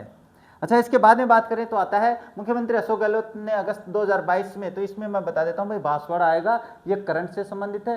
तो अपन करंट है अपने हाल फिलहाल का पढ़ेंगे अपने पेपर्स में, ये तो अपने पीछे साल का है ना, तो बस। अच्छा डॉक्टर सुधीर भंडारी को किस विश्वविद्यालय का कुलपति बनाया गया था? ये भी करंट का था, तो राजस्थान स्वास्थ्य विज्ञान विश्वविद्यालय का बनाया गया था। इसके बाद में बात करें तो ये अपने पास छोड़ो भाई, इसमें वैसे 400% आएगा, ये तो मुझे आता है थोड़ा। अच्छा उदयपुर में भारतीय लोक कला मंडल की स्थापना ने की थी, तो मैं इसमें बता देता हूँ देवीलाल सामर ने की थी भाई। किसने की थी? देवीलाल सामर ने की थी। तो देवीलाल सामर ने इन्होंने 1952 में उदयपुर में भारतीय लोक कला मंडल की स्थापना की थी, जो कोटपुतली कला और राजस्थानी लोक कलाओं के संरक्षण के लिए विश्वविख्यात है। याद रख लेना किसने की, कब की, कहाँ की, तो तीनों प्रश्न आ गए हैं इससे संबंधित। अच्छा कोमल कोठारी की बात करें तो इन्होंने विजयदान देथा के साथ मिलकर बोरुंदा जोधपुर में रूपायन संस्थान, ये याद रखना भाई, 1960 में स्थापना की थी। अच्छा करना भील की बात करें तो ये जैसलमेर के प्रसिद्ध नड़ वाद्य यंत्र के वादक थे, नड़ वाद्य यंत्र के प्रसिद्ध वादक थे भाई। तो आगे चलते हैं। आगे चारभर नारछरी किसके प्रकार हैं? तो ये चरभर है भाई, ये चरभर तो नाम सुना होगा, तो ये खेल के हैं भाई। किसके हैं? खेल के प्रकार हैं। नेक्स्ट बात करें निम्नलिखित में से किस व्यक्ति को माउंट आबू का राजस्थान के लिए एकीकरण का श्रेय दिया जाता है? तो गोकुल भाई भट्ट को दिया जाता है भाई। किनको? गोकुल भाई भट्ट को दिया जाता है। तो देखो गोकुल भाई भट्ट इन्होंने राजस्थान के का गांधी कहा जाता है। इनके अथक प्रयासों से के कारण ही सिरोही और माउंट आबू का विलय राजस्थान एकीकरण के अंतिम चरण 1 नवंबर 1956 में संभव हो पाया था, अन्यथा यह मध्य प्रदेश में मिलाने की बात चल रही थी। हीरालाल शास्त्री ये राजस्थान के प्रथम मनोनीत मुख्यमंत्री थे और जयपुर प्रजामंडल से जुड़े थे। और बाकी अपने इनके बारे में अपनी कुछ है नहीं, कुंवर सिंह के बारे में बाद में देखेंगे भाई। हाँ सदिश राशि पहचानिए, नहीं पहचानेंगे भाई। चलिए आगे चलिए। किसे वागड़ की मीरा कहा जाता है? तो गौरीबाई को वागड़ की मीरा कहा जाता है भाई। गौरीबाई को वागड़ की मीरा कहा जाता है। तो ये रही अपने पास। देखो गौरीबाई डूंगरपुर की कृष्ण भक्ति कवयित्री गौरीबाई का वागड़ की मीरा को वागड़ की मीरा कहा जाता है। डूंगरपुर के महाराजा शिव सिंह ने इनके लिए बाल मुकुंद मंदिर का निर्माण करवाया था। याद रख लेना, इनसे संबंधित प्रश्न पूछे जा सकते हैं। गौरीबाई से संबंधित ऐसे नहीं पूछ के ऐसे पूछ सकते हैं कि अपने वागड़ की मीरा के लिए कहाँ के शासक ने बाल मुकुंद मंदिर का निर्माण करवाया था, तभी मैं बता रहा हूँ, ध्यान से समझना। कालीबाई राष्ट्रपाल डूंगरपुर की वीर भील बालिका थी जिसने अपने गुरुजी के लिए बलिदान दिया था। सेंगा भाई को बचाते हुए प्राणों की आहुति दी थी। कर्माबाई की बात करें तो इनका संबंध नागौर कालवा से था, जिन्होंने भगवान कृष्ण को थाली भरकर खिचड़ा खिलाया था। वो अपने थाली भरकर लाई खिचड़ो, वो कर्माबाई के बारे में भी। और लक्ष्माबाई अपने पास वही है अपने जिनके अपन गीतों में सुनते हैं। इसके बाद में श्रीलाल जोशी का संबंध किससे है, तो अपने पास फड़ से संबंधित है श्रीलाल का। तो फड़ भीलवाड़ा के शाहपुरा का जोशी परिवार फड़ चित्रकारी के लिए प्रसिद्ध है। श्रीलाल जोशी इसके अंतर्राष्ट्रीय ख्याति प्राप्त कलाकार है, पद्मश्री से भी सम्मानित किया जा चुका है। तो फड़ से संबंधित है कौन, श्रीलाल जोशी।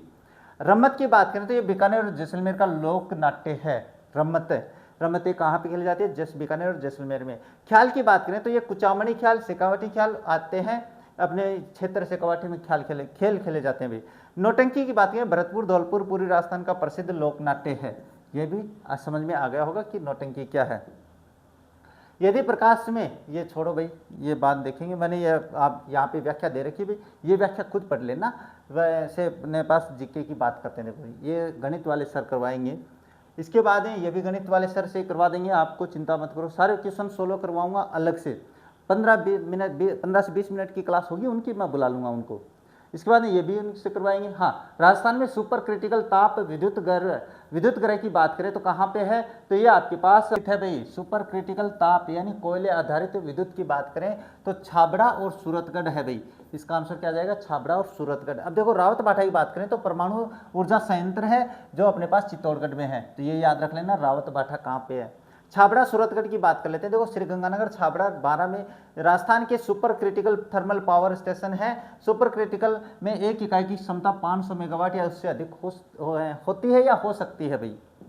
अच्छा, इसके बाद में राजस्थान इको टूरिज्म पॉलिसी कब लागू हुई थी, तो जी अपने पास 2021 में लागू हुई है, तो करंट जीके था, तो इसको छोड़ देते हैं। अच्छा, उत्तर पश्चिमी रेलवे मंडल का मुख्यालय कहाँ है, तो उत्तर पश्चिमी रेलवे का मुख्यालय आपके पास जयपुर में है भाई। कहाँ पे, जयपुर में। कोटा की बात करें तो ये पश्चिमी मध्य रेलवे WCR मंडल के अंतर्गत आता है, जिसका मुख्यालय जबलपुर में है भाई। जयपुर में मैंने बता दिया, ये क्षेत्र आते हैं तो इनको देख लेना। नेक्स्ट बात करें तो मृदा संरक्षण की प्रमुख विधि कौन सी नहीं है, तो मृदा संरक्षण की बात करें तो देखो फसल चक्रीकरण भी है। रासायनिक उर्वरकों का प्रयोग है वो नहीं है भाई, क्योंकि मृदा संरक्षण है। देखो उर्वरकों का प्रयोग करके अपन जब रासायनिक उर्वरक प्रयोग करते हैं तो उनसे एक बार फसल ज़्यादा हो जाती है, लेकिन उनकी जो उपजाऊपन है वो उसमें कमी आ जाती है, तो ये नहीं है, बाकी सारे हैं भाई। तो इसमें देख लो, अपने फसल चक्रीकरण में पट्टीदार कृषि की बात कर लेते हैं और पशुचारण पर नियंत्रण, ये तीनों ही मिट्टी के कटाव को रोकने और उनकी उपजाऊपन क्षमता को बनाए रखने की बेहतरीन विधियां हैं। जबकि यहाँ पे अत्यधिक रासायनिक उर्वरकों के प्रयोग से मिट्टी की गुणवत्ता खराब होती है और प्रदूषण बढ़ता है और संरक्षण की विधि नहीं है, तो ये ध्यान में रख लेना भाई। नेक्स्ट बात करें, रणथंभौर टाइगर रिजर्व जोन 10 की परिधि में स्थित 110 परिवार वाले निम्नलिखित में से किस गांव को पार्क की सीमा में स्थानांतरित किया जाना है, तो इसमें आपके पास कालीबात भाटा जो क्षेत्र है, गांव है, उसको शामिल किया जाना है। इसके बाद में 2 पासों को ये अपने गणित वाले सर से बुलाएंगे भाई। निम्नलिखित में से किस लवण में क्रिस्टलन का जल नहीं होता है, तो नीलाथ होता है, धावन का सोडा, खाने का सोडा अथवा मीठा सोडा और जिप्सम, तो खाने के सोडे में नहीं होता है। नीला शुद्ध होता है, इसका सूत्र क्या होता है, CuSO4 और 5H2O होता है, 5 अणु जल के होते हैं। धावन का सोडा बात करें तो इसका सूत्र Na2CO3 होता है, जिसमें अपने पास 10 H2O यानी 10 अणु होते हैं जल के। खाने का सोडा बात करते हैं तो इसका रासायनिक सूत्र होता है NaHCO3, सोडियम बाइकार्बोनेट है, जिसमें क्रिस्टलन का जल नहीं होता है। जिप्सम की बात करें तो CaSO4 होता है, 2H2O होता है, जिसमें 2 अणु है वो जल के होते हैं। ये थोड़ी बहुत आती है मुझे भी। चलिए नेक्स्ट है संख्या, ये बाद में बताएंगे भाई। हाँ, स्वास्थ्य विभाग और यूनिसेफ द्वारा संयुक्त रूप से आयोजित कार्यक्रम में किस जिले को घर आधारित नवजात देखभाल HBNC के लिए सम्मानित किया गया था, तो ये आपके पास अलवर जिले को किया गया था, ये ध्यान में रख लेना भाई। अच्छा, नेक्स्ट बात करें तो नेक्स्ट आता है स्त्रियों का आभूषण नेवरी शरीर के किस भाग पर पहना जाता है, तो नेवरी अपने पास पैर पर पहना जाता है, तो ये लिखा हुआ भाई, तो यहाँ पे अपने पास से पाँव ये रहा। बाकी देखते हैं, देखो पैर में पहना जाने वाला आभूषण है आंवला, आभूषण के साथ पहना जाता है। पैर के अन्य आभूषण की बात करें तो कड़ा है, लंगर है, पायल है, घुंघरू है, बिछिया है, पाजेबा है। इसके अलावा हाथ में कौन से पहने जाते हैं, तो गोखरू है, चूड़ियाँ हैं, कंगन है, पुछिया है, हथफूल है। इसके बाद गले में पहने जाने वाले टिमनिया है, मंगलसूत्र है, कंठी है, हंसली है, चंपाकली है। और सिर पर पहने जाने वाली है रखड़ी है, बोरला है, टिक्का है और शीशफूल है। ये सारे अपने पास मैंने आभूषण वापस बता दिए जो आपके लिए पूछे जा सकते हैं। अच्छा, एक ये गणित का आ गया। भीलवाड़ा में 1944 में किसने महिला आश्रम की स्थापना की थी, प्रश्न बढ़िया है भाई, ये भी बिल्कुल बढ़िया है, तो बढ़िया बताएंगे भाई। ये आपके पास किया था नारायणी देवी वर्मा है, किन्होंने किया भाई? नारायणी देवी वर्मा ने। तो इनके बारे में थोड़ी सी जानकारी ले लेते हैं, कौन थी भाई ये। इनके बारे में बात करें तो नारायणी देवी वर्मा ये माणिक्यलाल वर्मा की धर्मपत्नी थी। इन्होंने 1944 में भीलवाड़ा में महिलाओं और बच्चों की शिक्षा व चेतना के लिए महिला आश्रम की स्थापना की थी। तो कौन थी नारायणी देवी वर्मा? ये थी माणिक्यलाल वर्मा की धर्मपत्नी। इसके बाद में बात करें, ये उदयपुर प्रजामंडल से संबंधित था भाई। कौन? माणिक्यलाल वर्मा। अंजना देवी चौधरी की बात करें तो ये रामनारायण चौधरी की पत्नी थी और क्या है, ये समस्त रियासती भारत में गिरफ्तार होने वाली पहली महिला थी। यानी अपने पास जो आज़ादी का आंदोलन चल रहा था उसमें पहली जो गिरफ्तार होने वाली महिला थी वो अंजना देवी चौधरी थी। रतन शास्त्री की बात करें तो ये कौन थी? ये हीरालाल शास्त्री की पत्नी थी, जिन्होंने वनस्थली विद्यापीठ टोंक की स्थापना में मुख्य भूमिका निभाई थी। तो ये हो जाता है। इसके बाद में बात करें तो आता है रानीखेत रोग किसका सर्वाधिक सामान्य रोग है? सीधी सी बात है, बहुत पढ़ लिया आप लोगों ने, ये मुर्गी का सामान्य रोग है भाई। किसका? मुर्गी का। अब देखो बाकी पढ़ लेते हैं। मुर्गियों में बात करें तो रानीखेत मुर्गियों में होने वाला एक अत्यंत संक्रामक और घातक वायरल विषाणु जनित रोग होता है। अच्छा, इसके बाद में बात करें मधुमक्खियों में तो फाउल ब्रूड नामक एक बीमारी होती है जो कि मधुमक्खियों में पाई जाती है। और रेशम कीट में पाए जाने वाली जो बीमारी उसको पेब्रिन कहते हैं। अब ये बीमारियों के नाम याद रख लेना भाई। संबंधित सेम नहीं आए, इससे संबंधित तो हो सकता है, कुछ भी होने को तो कुछ भी हो सकता है सर। चलिए, राज्य में प्रथम वर्चुअल कोर्ट का ई उद्घाटन किसने किया था? तो एस शिंदे ने किया था। और ये अपने पास क्या है? ये अपने पास उस समय का करंट पर्सन था, तो दोबारा बताने की आवश्यकता नहीं है। नेक्स्ट है, दो ट्रेन जिनकी लंबाई क्रमशः इतनी है। तो ये प्रश्न मैं आपके लिए बिल्कुल अलग से बनवाने वाला हूँ। अपनी 15 से 20 मिनट की क्लास होगी। मेवाड़ में 1881 का भील विद्रोह कहाँ से शुरू हुआ? तो ये बारापाल नामक स्थान से हुआ था भाई। ये बारापाल कहाँ पे है सर? तो ये आपके पास उदयपुर में है। कहाँ पे? ये उदयपुर में है। अब थोड़ा सा इतिहास देख लेते हैं। तो देखो, खेरवाड़ा और कोटड़ा की बात करें तो मेवाड़ के प्रमुख भील क्षेत्र और छावनियाँ थी भाई। मेरवाड़ा में एमबीसी यानी मेवाड़ भील कोर की बात कर रहा हूँ, एमबीसी का मुख्यालय था। एमबीसी का मुख्यालय कहाँ? खेरवाड़ा कोटड़ा, मेवाड़ के मुख्य क्षेत्र है भाई, जहाँ पे ये छावनियाँ थी। बारापाल की बात करें तो मार्च 1881 में मेवाड़ राज्य में भीलों का विद्रोह उदयपुर के बारापाल नामक स्थान से शुरू हुआ, जिसका मुख्य कारण ब्रिटिश जनगणना नीतियाँ थी और महुआ शराब पर प्रतिबंध था। यानी ये महुआ शराब जो थी ना, महुआ से निकलने वाली शराब पे रोक लगाई गई थी, जिस कारण से अपने पास ये लोग क्या करते थे भाई। ये अपनी डिटेल बाद में समझाऊंगा भाई, नहीं तो क्लास है ना, आप कहोगे सर क्लास काफ़ी बड़ी कर रहे हो। अच्छा, दस्तूर कोमवार में राजस्थान के किस राज्य से संबंधित वर्णन मिलता है? तो ये जयपुर राज्य। अभी तो जयपुर जिला है, लेकिन उस जमाने में क्या हुआ करता था? राज्य हुआ करता था। तो जयपुर ढूंढान राज्य की बात करें, दस्तूर कोमवार क्या थी भाई? उनका लेखा जोखा है भाई। तो जयपुर रियासत का एक ऐतिहासिक शासकीय रिकॉर्ड है जिसमें सामाजिक व्यवस्था, जातियों और त्योहारों आदि का वर्णन मिलता है। यह राजस्थान राज्य अभिलेखागार बीकानेर में सुरक्षित है। ये याद रखना, राजस्थान राज्य अभिलेखागार कहाँ है? तो बीकानेर में है। नेक्स्ट बात करें तो आता है, जब राजपूताना की रियासतों के साथ 1818 की संधियां थी तब भारत का गवर्नर जनरल कौन था? तो ये ध्यान में रखना, लॉर्ड वेलेस्ली था उस समय। इसी ने अपने पास से वो जो कौन सी है, सहायक संधि है, कौन सी है सॉरी, हाँ सहायक संधि है, ये लेकर आया था। तो लॉर्ड वेलेस्ली की बात करें तो सहायक संधि क्या है, जो नीति थी वो 1798 में इसने लेकर आया था, जिसके तहत राजस्थान में सर्वप्रथम भरतपुर रियासत ने 1803 में क्या है, संधि की थी। लॉर्ड हेस्टिंग्स की बात करें तो 1817 से 18 के बीच में ये राजपूताना की रियासतों में ने अंग्रेजों के साथ अधीनस्थ पार्थक्य की संधि, ये ध्यान में रखना, अधीनस्थ पार्थक्य की संधि है वो किसके द्वारा की गई थी? लॉर्ड हेस्टिंग्स के द्वारा। याद रख लेना, इंपॉर्टेंट क्वेश्चन बनता है अब की बार। तब भारत का गवर्नर जनरल लॉर्ड हेस्टिंग्स था, बिल्कुल सही है। राजस्थान की तरफ से विस्तृत संधियां चार्ल्स मेटकॉफ ने की थी। राजस्थान की तरफ से ज़्यादातर जो संधियां है उन पे सिग्नेचर संधियां वो किसने करवाई हुई? चार्ल्स मेटकॉफ जो था ना, उसने करवाई है। अच्छा, लॉर्ड विलियम बेंटिंग की बात करें तो इनके समय 1832 में अजमेर में राजपूताना एजेंसी की स्थापना हुई थी। याद रख लेना भाई, राजपूताना एजेंसी की स्थापना किसके कार्यकाल में हुई है? लॉर्ड विलियम बेंटिंग के शासनकाल में 1832 में। इसके बाद में विद्युत चुंबकीय प्रेरण की खोज किसने की थी? अपने पास ये जो फेराडे है ना, इन्होंने की है, माइकल फेराडे ने। तो देख लो, ऑरस्टेड ने, इन्होंने अपने सबसे पहले बताया कि विद्युत धारा में चुंबकीय क्षेत्र उत्पन्न होता है, विद्युत धारा का चुंबकीय प्रभाव बताया था ऑरस्टेड ने। इसके बाद में माइकल फेराडे की बात करते हैं, इन्होंने 1831 में विद्युत चुंबकीय प्रेरण की खोज की, जिसके सिद्धांत पर आज हमारे विद्युत जनरेटर और ट्रांसफार्मर कार्य करते हैं। अच्छा, एम्पियर ने क्या कहा था? एम्पियर भाई, इन्होंने विद्युत धारा को मापन और उनके नियमों का प्रतिपादन किया था, तो इसलिए एम्पियर का नियम बोलते हैं वो अपन। इसके बाद में है, निम्न में से कौन सा प्रजामंडल से संबंधित नहीं रहे हैं? तो देखो, जमुनालाल बजाज है, जयनारायण व्यास है, गोकुल भाई भट्ट, गोविंद गुरु जो है ना वो नहीं रहे हैं भाई। ये अपने पास है वो अपने जो कौन से आदिवासी आंदोलन है उनसे संबंधित थे। तो जमुनालाल बजाज की बात करें तो ये जयपुर प्रजामंडल के अध्यक्ष रहे हैं। जयनारायण व्यास की बात करें तो मारवाड़ जोधपुर प्रजामंडल के रहे हैं। गोकुल भाई भट्ट की बात करें तो सिरोही प्रजामंडल के संस्थापक हैं। और गोविंद गुरु की बात करें तो इनका संबंध प्रजामंडल आंदोलनों से नहीं था। इन्होंने वागड़ में भीलों के सामाजिक और धार्मिक सुधार के लिए संप सभा 1883 की स्थापना की थी और भगत आंदोलन चलाया था, यानी आदिवासियों के अपने पास उत्थान के लिए इन्होंने कार्य किए हैं।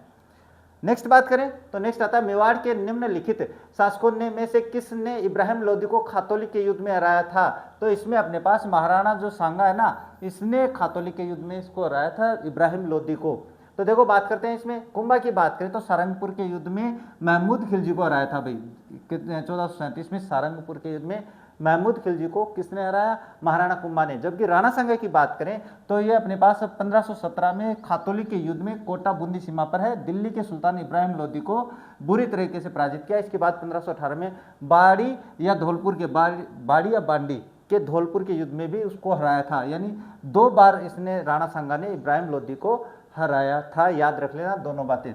अब राणा रतन सिंह के बारे में अपने पास अलाउद्दीन खिलजी वाली कहानी याद रखना। महाराणा कुंभा अपने पास जो कुंभलगढ़ के, इसके बारे में तो बहुत सारा इतिहास है भाई, है ना। राणा हमीर रह गए, है ना।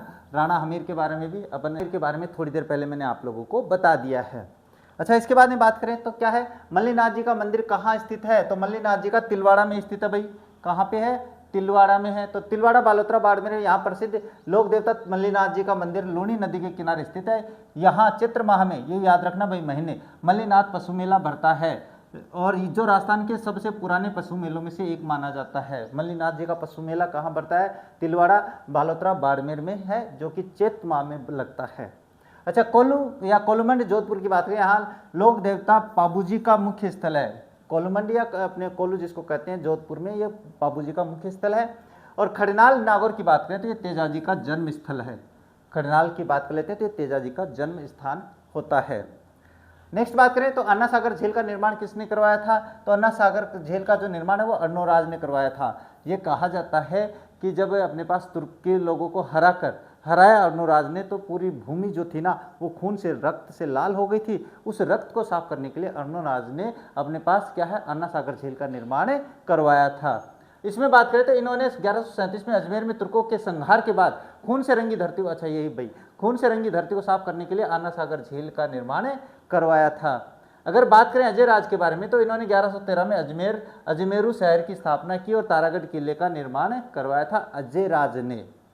इसके बाद में बात करते हैं, इनका जगदेव है, ये पितृहंता माना जाता है भाई, चौहानों का पितृहंता माना जाता है। क्या माना जाता है? चौहानों का पितृहंता। पितृहंता कौन होता है भाई? जो अपने पिता की हत्या कर देता है। ये ध्यान में रख लेना। चौहान में अपने पास जो पितृहंता है वो जगदेव को माना जाता है। अच्छा, नीति आयोग के नवाचार सूचकांक 2021 में, जो कि 2022 में प्रकाशित हुआ, राजस्थान की क्या रैंक थी? तो इसमें अपने पास 12वीं रैंक थी। ये उस समय का क्या है, करंट है, तो इसको छोड़ देते हैं। आमेर के किस शासक को अकबर ने फरजंद की उपाधि दी थी? तो आमेर के अपने पास, अरे कहाँ, हाँ, आमेर के मान सिंह को इन्होंने फरजंद की उपाधि दी थी। फरजंद क्या होता है भाई? बेटा होता है। फरजंद क्या होता है भाई? फरजंद कहाँ गया? बेटा होता है, बेटे को फरजंद कहते हैं। भारमल की बात कर लेते हैं। ये अकबर की अधीनता स्वीकार करने वाले और वैवाहिक संबंध स्थापित करने वाले आमेर के पहले शासक थे। इन्हें अकबर ने अमीर उल उमरा की उपाधि दी थी। याद रख लेना भाई, भारमल को। इसके बाद में बात करें मान सिंह, तो मान सिंह प्रथम अकबर के आमेर के राजा मान सिंह को फरजंद यानी बेटा की उपाधि दी थी और इन्हें दरबार में 7000 का मनसब पर, जो कि किसी भी गैर मुस्लिम शासक के लिए सर्वाधिक था, प्रदान किया था। बाद में जहांगीर जो अकबर का बेटा था उसने इसे ये छीन लिया था भाई। अच्छा, इसके बाद में बात करें मिर्जा राजा जयसिंह। यह मिर्जा राजा की उपाधि शाहजहां ने दी थी भाई। ये राजा जो जयसिंह था, इनको ये मिर्जा की उपाधि है वो शाहजहां ने दी है भाई। इसके बाद में बात करते हैं किस प्रक्रम में अवशोषित या निष्कासित ऊष्मा शून्य होती है? तो ये अपने पास रुद्धोष्म है भाई। ये रहा, रुद्धोष्म प्रक्रम में होती है। ये भी अपने पास फिजिक्स का हो सकता है। राजस्थान में सिंचाई का मुख्य स्रोत क्या है? तो अपने पास नलकूप जो है ना, वो मुख्य सिंचाई का स्रोत माना जाता है अपने राजस्थान में।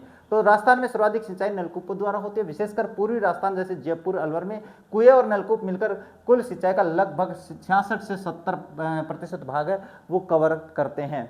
नहर की बात करें तो दूसरा बड़ा स्रोत है नहर, जो 24 से 27% हिस्से सर्वाधिक सिंचाई उत्तरी राजस्थान, गंगानगर और हनुमानगढ़ में होती है। और तालाब की बात करें तो बहुत कम सिंचाई होती है, सर्वाधिक तालाबों द्वारा भीलवाड़ा में और बांसवाड़ा में भी होती है भाई, बाद में बांसवाड़ा में भी अपने पास इससे सिंचाई होती है। इसके बाद में बात करते हैं राजस्थान का उत्तर दक्षिणी विस्तार कितना है? तो ये अपने पास विस्तार की बात करें तो ये 826 है और ये 869 है, यही होता है अपने पास। तो इसमें 826 ये रहा और ये अपने पास इनका दोनों का डिफरेंस भी देख लेना, 43 किलोमीटर का डिफरेंस होता है। अच्छा, इसके बाद जाखम सिंचाई परियोजना राजस्थान के किन जिलों को सिंचाई अपने पास सिंचाई सुविधा उपलब्ध कराती है? तो ये अपने पास कहाँ, उदयपुर, चित्तौड़गढ़, प्रतापगढ़ को करवाती है, जो कि जाखम नदी पर है। क्या है, उदयपुर, चित्तौड़गढ़, प्रतापगढ़। जाखम बांध मुख्य रूप से प्रतापगढ़ जिले में, लेकिन इससे निकलने वाली नहरों द्वारा भाई प्रतापगढ़ के साथ साथ पड़ोसी जिलों उदयपुर और चित्तौड़गढ़ के आदिवासी क्षेत्रों को सिंचाई और पेयजल की आपूर्ति की जाती है। नेक्स्ट है, बूंदी में कजली तीज का त्योहार किस महीने में मनाया जाता है? आपके पास कहाँ, जो भाद्रपद होता है जिसे अपन भादुआ बोलते हैं, उसमें मनाई जाती है। श्रावण में बात करें तो क्या है, श्रावण शुक्ल तृतीया को छोटी तीज मनाई जाती है, जो जयपुर की प्रसिद्ध है। इसके साथ ही राजस्थान में त्योहारों की शुरुआत मानी जाती है। तीज त्योहार ये अपने पास ले डूबी गणगौरी है, तो अपनी वो कहावत है ना। भाद्रपद बूंदी की प्रसिद्ध कजली तीज, जिसे सातुड़ी तीज या बड़ी तीज भी कहते हैं, याद रख लेना भाई। सातुड़ी तीज से पूछे तो भी कहाँ पे है, ये बूंदी में ही है। सातुड़ी तीज इसी को कहते हैं भाई। भाद्रपद कृष्णा तृतीया को आती है भाई, और जो भादोबदी तीज है उसको मनाई जाती है। इसके बाद में बात करें तो आता है राजस्थान राज्य को कितने कृषि जलवायु प्रदेशों में वर्गीकृत किया गया है? तो 10 जलवायु जो प्रदेश है उसमें बांटा गया है कृषि जलवायु प्रदेशों में। बात करें तो नेक्स्ट आता है स्वस्थ बेटी अभियान जनवरी 2022 में किस जिले से प्रारंभ किया गया था? तो ये अलवर जिले से प्रारंभ किया गया था। करंट है तो छोड़ देते हैं। नेक्स्ट है जवाई बांध परियोजना राजस्थान के कौन से जिले में स्थित है? तो जवाई बांध पाली जिले में स्थित है। और इससे संबंधित बात करें तो जवाई बांध पाली जिले में के सुमेरपुर के पास जवाई नदी लूणी की सहायक पर बना है। मारवाड़ का अमृत सरोवर भी कहा जाता है इसे। इससे जोधपुर और पाली को पेयजल की आपूर्ति होती है, तो याद रख लेना भाई, इससे संबंधित कुछ भी पूछ सकते हैं। जवाई बांध में पानी की आवक बढ़ाने के लिए उदयपुर की सेई सुरंग परियोजना सेई सुरंग परियोजना को इससे जोड़ा गया है। सेई सुरंग परियोजना किससे संबंधित है? अपने पास है जवाई बांध परियोजना से संबंधित है। नेक्स्ट बात करें तो लोकेंद्र सिंह व जयदीप सिंह राठौर राजस्थान का प्रतिनिधित्व कर रहे हैं बास्केटबॉल, ये तो छोड़ो, करंट है उस समय का। इसके बाद में बात करें तो ये बहुलक गणित वाले सर समझाएंगे। और लील डांस के लेखक कौन है? कन्हैया लाल सेठिया है भाई। कौन है? कन्हैया लाल सेठिया ही है, हाँ ये रहे कन्हैया लाल सेठिया।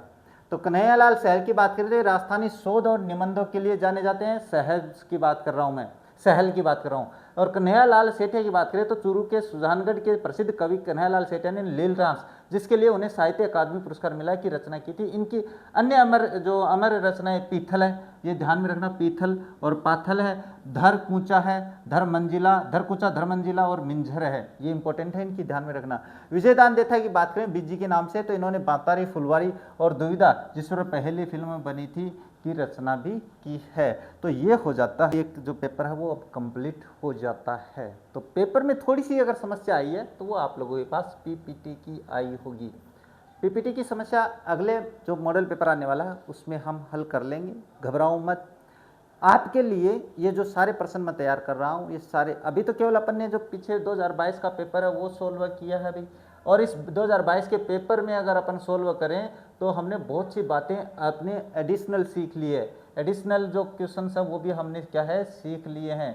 एडिशनल प्रश्न है वो आप लोगों के समझ में आए होंगे।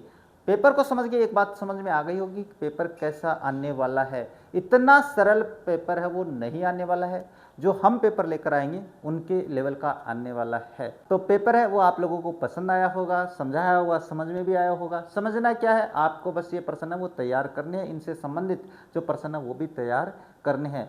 आगे वाले जो पेपर हैं उनमें अगर मैं बात करूँ अपने नेक्स्ट पेपर की, तो उसमें आपको पीपीटी से समस्या नहीं आने वाली है, यानी पीपीटी से बिल्कुल क्लीयर स्पष्ट पीपीटी है वो लेकर आने वाला हूँ। अगले पेपर में अपने पास जो अगला मॉडल पेपर है ना सुपर 30 का, उसमें अगर अपन बात करें तो दूसरा जो मॉडल पेपर है उसके क्वेश्चंस, यानी अगर ज़रूरत पड़ी तो मैं आपके पास 2022 में जो दूसरा जो पेपर हुआ था दूसरी शिफ्ट का, पहले वो करवाएंगे, उसके बाद में अपने जो मॉडल पेपर्स हैं उनको अपन शुरू कर लेंगे, ताकि क्या है कि आपको अनुभव हो जाएगा अपने पेपर्स करने का। रही बात इस पीपीटी की, तो ये पीपीटी आपको वीडियो के डिस्क्रिप्शन बॉक्स में मिलने वाली है, आप वहाँ से इसको डाउनलोड कर सकते हो, देख सकते हो। कहीं पर कोई अपने पास आपको लगे कि नहीं सर ऐसा नहीं हो सकता, तो आप कमेंट बॉक्स में कर देना, मैं बिल्कुल आपके जो दिमाग में थोड़ी गलतियाँ हो जाती है गलतियाँ किसी से भी, तो वो बातें हम हल कर लेंगे अपने कमेंट बॉक्स में। तो आज का वीडियो आप लोगों को पसंद आया होगा। वीडियो अगर पसंद आया तो वीडियो को लाइक और शेयर जरूर कर देना। साथ ही चैनल पर नए हो तो चैनल को सब्सक्राइब कर बेल आइकन को ऑन रख लेना, ताकि मेरे वीडियोस के नोटिफिकेशन सबसे पहले आप लोगों के पास पहुंच जाए। तो बस इन्हीं शब्दों के साथ आज के इस वीडियो को कंप्लीट कर देते हैं। मिलेंगे आप लोगों से अपने नेक्स्ट मॉडल पेपर में, तब तक देखते रहिए हमारा चैनल। जय हिंद, जय भारत।